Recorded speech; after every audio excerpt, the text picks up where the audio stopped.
Ladies and gentlemen, this is Miss Grand International 2025. This is Nel 2204, your pageant blogger host. Don't forget to like and subscribe.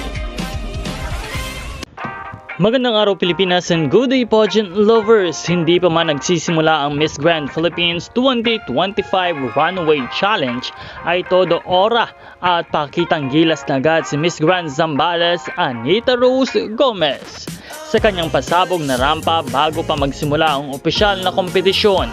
Kitang-kita ang kanyang confidence, fierce na aura at pagiging handa sa laban.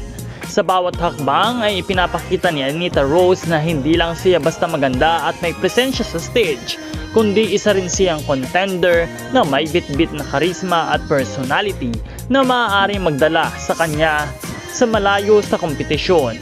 Maraming netizens at pageant fans ang agad napansin ang kanyang effortless na pagbibigay ng grand vibes, isang malinaw na pahiwatig na kahandaan at handang-handa na siya para sa matinding laban sa mga susunod na araw.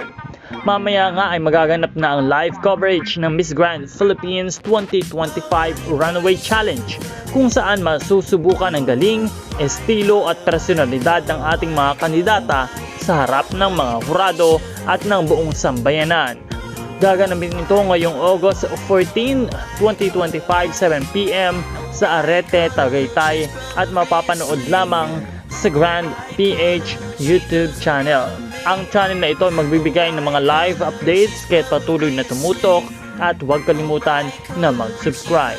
Patuloy tayong mantabay sa mga susunod na pasabog at moments na siguradong magbibigay ng init at excitement sa lahat.